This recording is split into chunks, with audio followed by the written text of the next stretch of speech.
The Entrepreneurial Journey Podcast. We're talking business and building a culture that's kick-ass. Where we make it happen, grab your seat, let's have a blast. At the Entrepreneurial Journey Podcast. Hello and welcome to the Entrepreneurial Journey Podcast. Today I have Lauren Jones with me, who's the founder of Brand by Boudica. Hello, Lauren. How are you? Hi, Becca. Very good. Thanks for having me. Yeah, it's all right. We're laughing because this is our third attempt at doing this. It keeps crashing. So bear with us. Now, Lauren, you are a brand consultancy and we've known each other for how long? Probably nearly 10 years now. Right. Cool. Yep. And you helped me right back at the beginning to devise and create the Tricrest brand, for which we are eternally grateful. So thank you very much for that. But that's not what I want to talk about today. What I want to talk about is your experience of rebranding your own business, how it came about and what the process was like. So talk us through that. Oh gosh. Well, we turned 7 in October last year, which is when we not coincidentally launched the rebrand. So after 7 years, it was probably beyond time to do it. I think the moment that you feel that, I always call it the itch to scratch. From the moment you start to feel that with your brand to the time it's ready for launch, it can usually, at least 6 months. And by that time, sometimes you fall out of love with things or you've outgrown it already. Mm-hmm. I think the minute you start to feel that itch, and I think we started to feel that probably about a year ago. It was a little bit overdue. We actually changed our whole company name and everything. So it wasn't just an identity like a visual identity and verbal identity change. It was a complete relaunch. And so, we just knew that we had outgrown it for some time, and we then had to walk our own walk and go through our own processes. And what was quite nice about that matched with the pain of that, having to gone through what my clients go through now, was for us to be able to really stress test and pressure test our own processes. And we've really honed them over the years, and we've layered in our growing experience and findings and other trainings, like with yourself with NLP. We've managed to kind of really finesse and refine things over time that's allowed us to work far richer and deeper with our clients. And so to do it on ourselves, even when it is for yourself, it's still important to do those steps and to document it and to kind of be very, very particular about it. That being said, it is quite a painful process to go through. How do you honour what's been and build something new that's going to kind of carry you through for the next 7 years or however long. Having gone through it now, I really have a lot of empathy for my clients. Yeah, because your business has grown from when I first knew you. I mean, way back, it was just you. Mm-hmm. And I think you've got a team of 8 freelancers now. Yes, we've got quite a small and mighty team. We cover everything from digital design, pure graphic design, other great strategists, verbal identity strategists and copywriters, web development. The whole kit and caboodle. We've got people all over that we work with regularly. Yeah, but your secret sauce is this brand. And really digging deep into the personality and the ethos of the business, and you've taken it to the States now. How did that come about? You're based in Essex. I am based in Essex, by the sea. How did it come about? It was quite a serendipitous meeting of a particular individual through an acquaintance of both of ours. And I actually rebranded. She was also a brand consultant, but very much from a marketing lens and the creative aspect and kind of bringing it to life. She didn't have that skill set. So I was working with her in her business and building her consultancy. And we just kind of connected and clicked. And she kind of realized there was a good marriage of skills there. And, turned into kind of a mentor model, and we worked together for a little while. And she brought me into a client of hers in the States, and it kind of went from there. I mean, I think the biggest growth in the States has been through building relationships. The word of mouth is stronger over there, I would say, than here. And the groups and the networks of people that I've been working with have very much been generous in recommendations and basically saying, you need her. And that's been a really good way to have other conversations with other organizations and foundations. Yeah. So for our entrepreneurial listeners, it's through a friend of a friend. They were asking you for some help about branding their own business. You ended up working together. They made introductions and you're off and away. And you work with foundations in the United States. Not everybody in the UK knows what a foundation is. Can you explain that?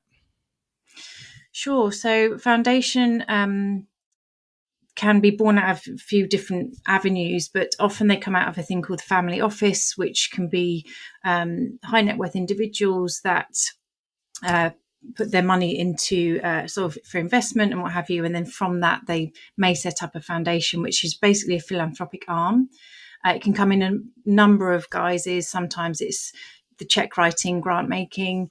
Sometimes it can be more programmatic, which is where I tend to kind of work in. So people that then will find people to support, offer them some funding and also some resources and programmatic support that can be quite specialized, such as visibility and communications or filmmaking or arts programming. So it's a philanthropic endeavor, usually from a high net worth individual or family. And you're involved in one in particular, and you've been involved from day one. Tell us about that. For Elevate Foundation, oh gosh, yeah. Real honoured to be working with them still. So they're based in Miami. They're called the Elevate Prize Foundation. And yes, we're just last week announced our fourth cohort of winners. And they're on a mission to make good famous. And they do that through visibility, storytelling. They have a number of other initiatives within the foundation, which has grown obviously in 4 years pretty quickly. And they have various number of awards. They leverage celebrities that use their platform for good. They work with grassroots foundations and nonprofits and fund and resource them. They also find other great entrepreneurs doing great work. And there's a social media award as well, which is even smaller organizations called Get Loud, which is a great initiative for young up and coming organizations to get up to $25,000 a month, which is great. And is that prize open to non-US organizations? Yes. Oh, Yep. right. They just have to have a certain categorization, and everything for the Get Loud award, it's themed every month. So it's constantly changing, and it's gaining a lot of traction. And that's opened up partnerships with people like YouTube for the Streamers Awards. They now sponsor one of their awards for social impact on social media. So it's really opened up a lot of avenues for them to get their brand out into different audiences with a really sort of core, very strong message about making good famous. They're kind of covering all their bases. That I'm a trustee for the Women's Fund for Scotland, and they produce an excellent podcast.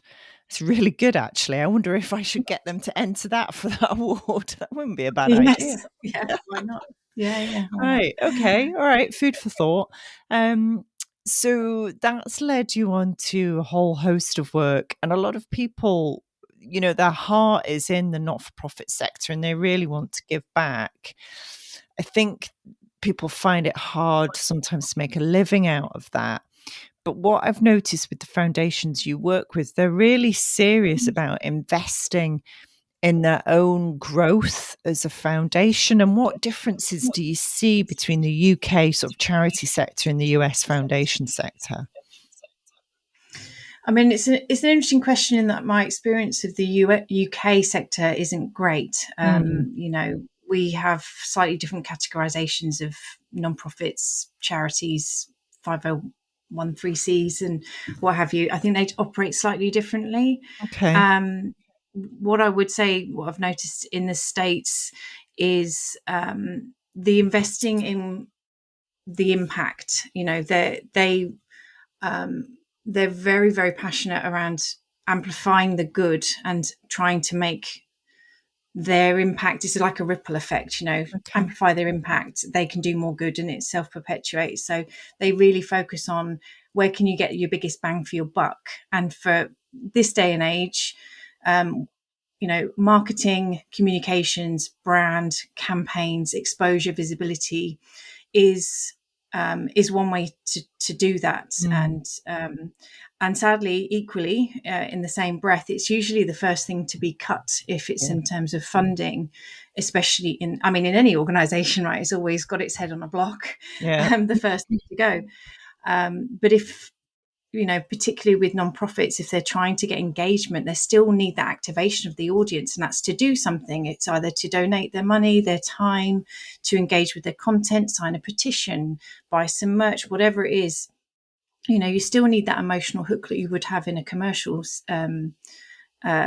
space. So if you're really clear with the message, why it really matters, and you are able to package that in, you know, something in an eloquent way that's going to grab people's attention, it's equally as important. Brand is equally as important for them as it is for any commercial entity. Yeah, I agree totally. And you're right. I think the foundations in the US get that. And perhaps some of the larger charities in the UK get that, definitely. I think sometimes the smaller charities, it's seen, you know, rightly so, they're focusing on their core activities if they're tiny charities. And I know the Women's Fund is one of the things our recipients of the grants have asked for, is that the Women's Fund is their voice, can amplify their voice because they don't have the resources to do that. So very kindly, a foundation that funds us allocated money and said, look, use that to amplify other people's voices. And we've used it to hire a social media person so that we can showcase the work we do and raise other people up. So completely get that. And it's been fantastic. The podcast has been a part of that. So it's really helped, definitely. Thanks for listening, everybody. Did you know at TriCrest, we've built a kick-ass culture coach and consultant program? So if you're a business coach or consultant and you're looking for something new, add to your toolbox, or even escape the 9-to-5, join us at our next event. Links in the information on the podcast. See you there. Interesting. So where sometimes I look at what you do and think you create these incredible brands almost out of nothing. You know, you have some crazy entrepreneur or foundation owner like myself going, I've got this idea. I think it might look and sound like this. And you come up with these colors and styles and, you know, beautiful stories they are. They tell each sort of brand you put together tells a lovely story. Where do you get your inspiration from when you're working with clients? From them. Okay. I mean, you know, one of the things I always say when we enter our first round of workshops after our discovery phase is we are just putting a mirror up. But, you know, we reflect back what we've heard from team, stakeholders, maybe happy clients or other people that are involved in the organization, beneficiaries of the organization. We speak to as many people as we can that have a 360 view on the thing, which Okay. sometimes you can have a one-dimensional view on the thing when you're in it. So we speak to as many people as we can, and we speak to them, and we ask people to also write. And speaking to an NLPer, we know that accesses different parts of the brain. So we get lots of varied different responses, even from the same individual, when we engage them in different contexts. So we spend months, sometimes months in that to really hear and see what people are saying and how they view the organization. And we kind of then just piece bits together. We see the common threads and we just pull on those. And every now and again, you might get the odd little glimmer of another nugget, which could lead to something else that maybe other people haven't seen of. So really, the inspiration comes from them. Their work is all there. And they just need someone with a bit of perspective and that ability to kind of connect the dots to really put that mirror up to it and maybe shine a new light on it. So there's an endless stream of inspiration from these people. They are doing such great work. I call it the good work. They are really doing life-changing work. So they are a constant inspiration for us all. And through Elevate, I know you work with the individual prize winners, which has taken you to the far-flung corners of the world. Tell me about one of the individual projects that you've worked with recently that's most inspired you. Gosh, it's a fabulous woman called Cindy Eggleton in Detroit.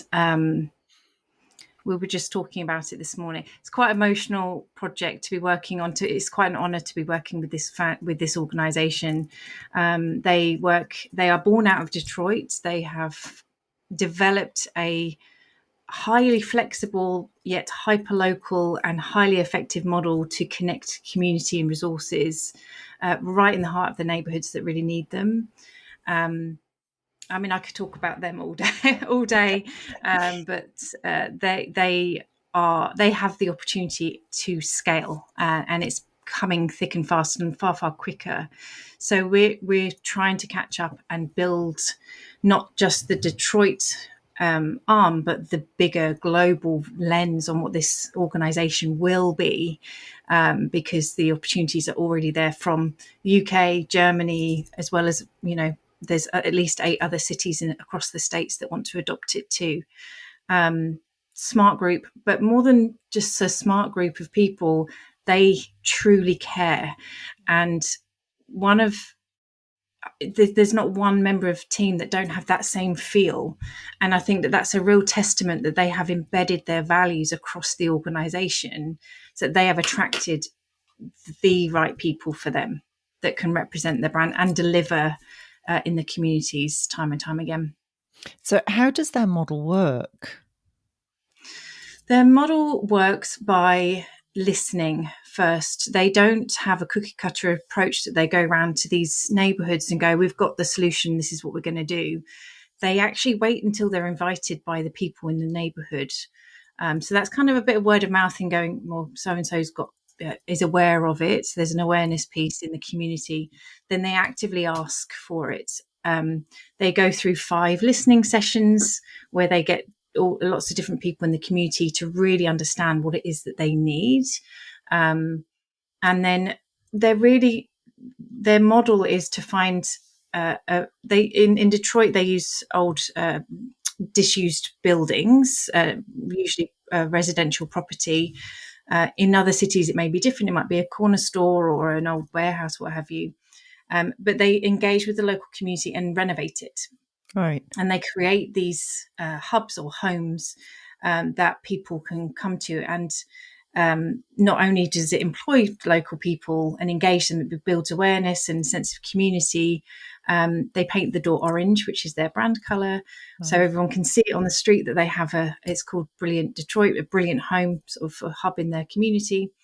And then basically they kind of act as the connectors. There's all these fantastic resources already being put on by local government or local authorities that can't get the access to the neighborhoods that they need. They might be housed in like a center in the middle of the city, but people from the neighborhoods can't get there for whatever reason. So they bring all of these resources that they've heard that is required into this hub, and so everyone can get access to it.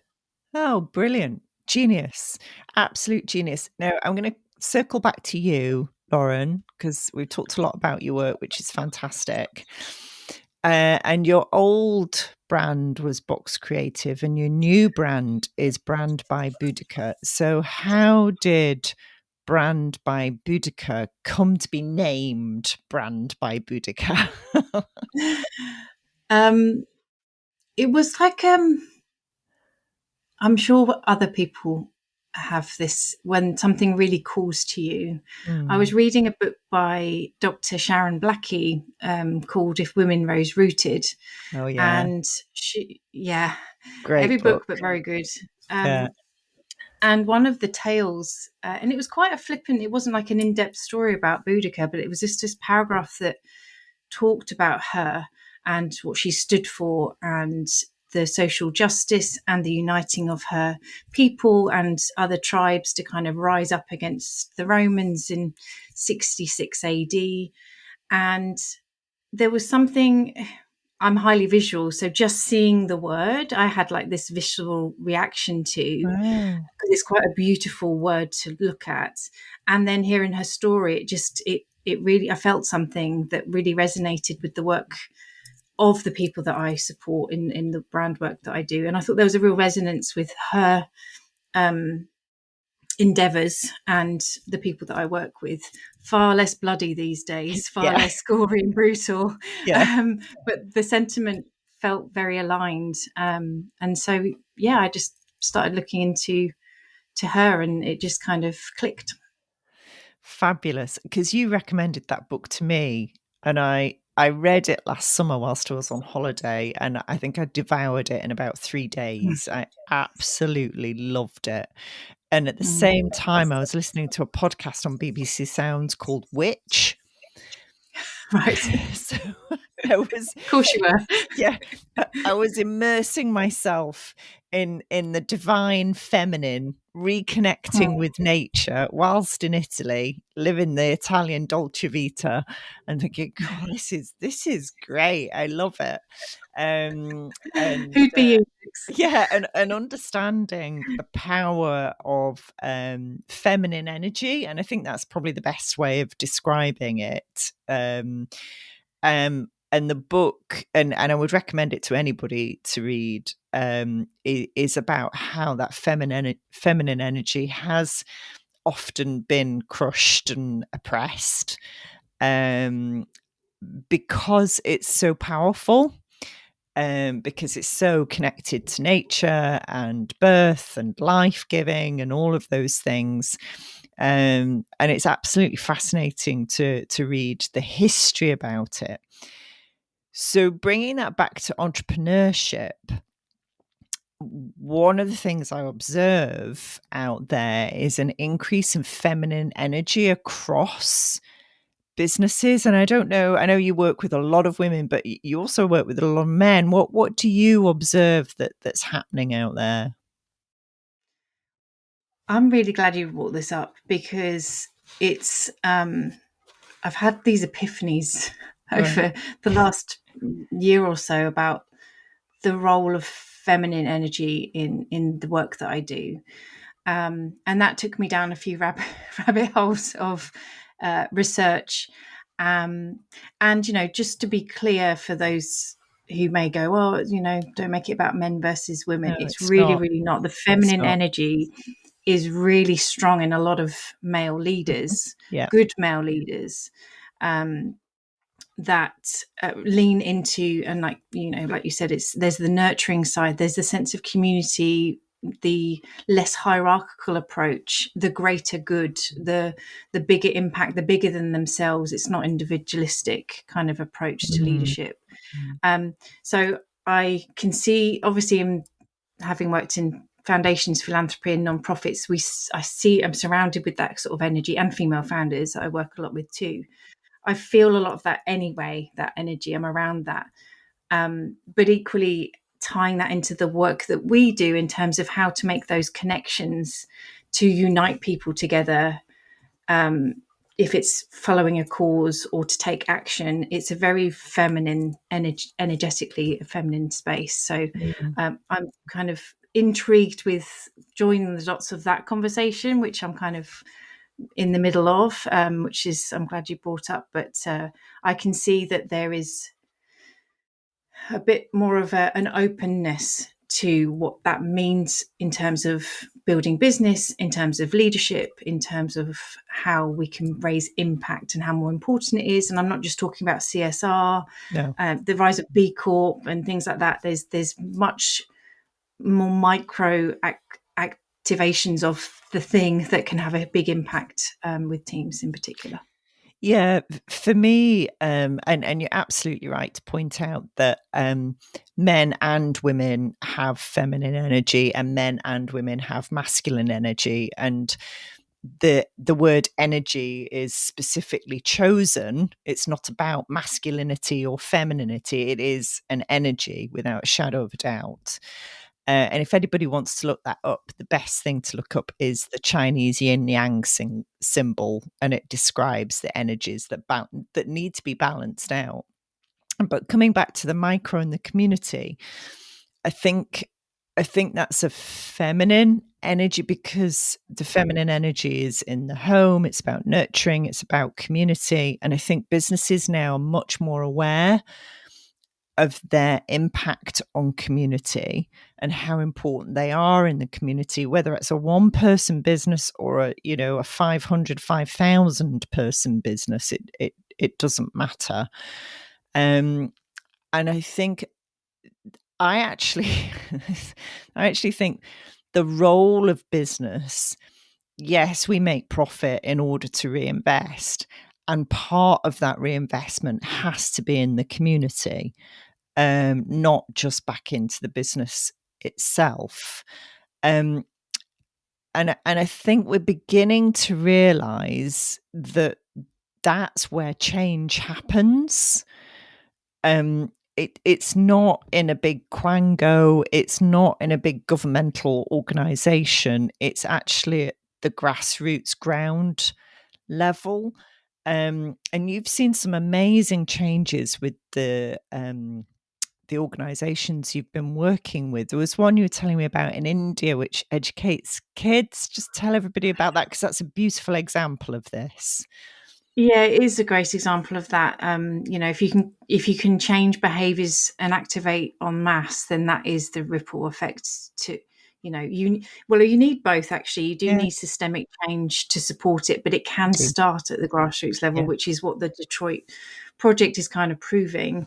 But the one in India, it's called Rocket Learning, and they have utilised a growing tech that's now much more readily available in India, which is smartphones. And they use them, and WhatsApp in particular, and content to deliver at-home education activities for rural mothers and caregivers, and community workers as well, for kids under 6. So, all child brain development largely happens before 6 years old, and yet the education system doesn't support that. And India had great moves in recent decades to focus on nourishment and nutrition. And these community workers have largely been in the space of making sure that they're nourished. And now they're realizing that actually it's not just about just nourishment, it's also education. So they're trying to engage on that systemic level for the community workers to have both in the classroom, but you also need the caregiver at the home to be doing both those roles too. So the education piece, or the stimulation and growth mentally, and the nutrition too. So their work, they're a tech company. They've got some very, very bright people in the team, 5 co-founders, all phenomenal, and they are making a huge impact, because they are at grassroots level, and they're able to have the relationships at a government level to be able to have that distribution model. So, with the huge population that there is in India, the impact can be huge. Yeah, I think that model should be adopted in the UK. actually. Great. It should be everywhere. It should be everywhere. You know, Yeah.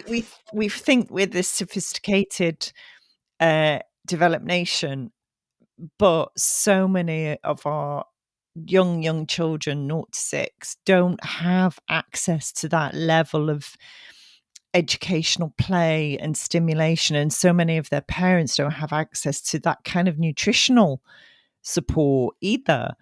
Yeah. And that, you know, when you were telling me about that last week, I was thinking, God, you know, my eldest daughter is a trainee social worker in 5 years, thinking most of her clients could do with this.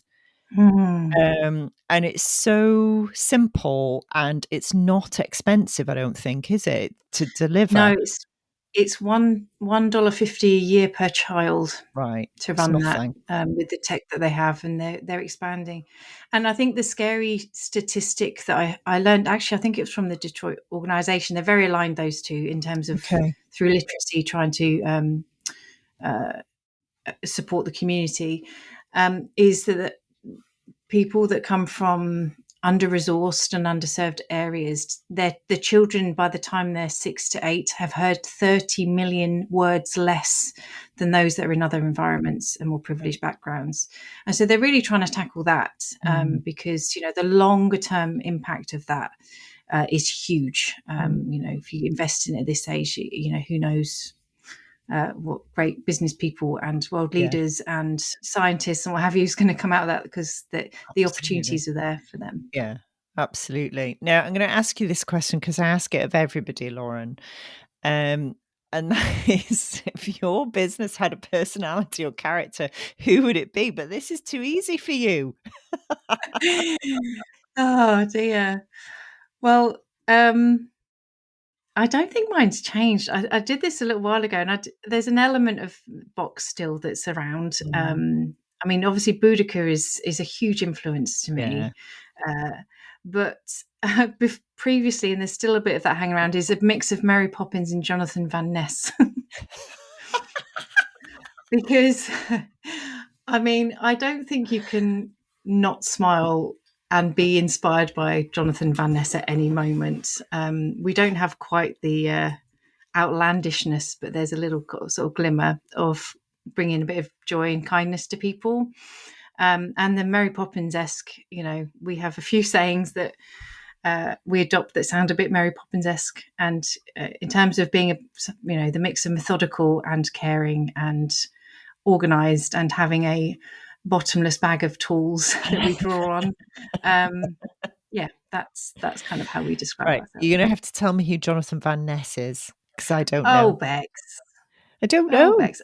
Queer Eye for the Straight Guy. Well, He's one that's of right. the You keep telling me to watch that, don't you? And I haven't got around yeah. to it. Right. Okay. Right. Now I know who like he's the Mary Poppins of that world, isn't he, really? Well, you should watch it. He's I'll something watch else. it. He's Right. something Okay. else. Yes, yeah. He's just fabulous in every way. So yeah. Right. I'll watch it. Okay, cool. I'll get round to it. Yeah. Right, Lauren, that's amazing. It's a delight and a pleasure to talk to you as always. Thank you so much for your time because I know you're crazy busy. Thank you. Oh, pleasure. Always got time for you and your listeners.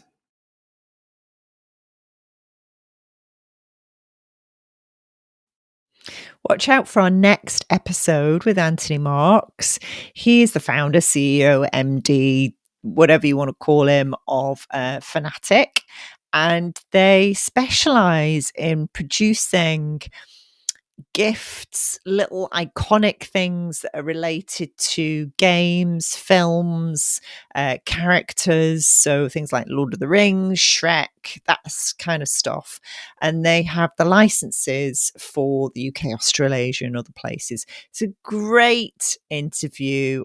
Anthony is loads of fun. And just go ahead and listen to it. You'll learn how he's scaled the business from his bedroom all the way to where it is now, which is fantastic. Thanks for listening, everybody. Did you know at TriCrest, we've built a kick-ass culture coach and consultant program? So if you're a business coach or consultant and you're looking for something new add to your toolbox, or even escape the 9 to 5, join us at our next event. Links in the information on the podcast. See you there. The Entrepreneurial Journey podcast. We're talking business and building a culture that's kick-ass. Where we make it happen. Grab your seat, let's have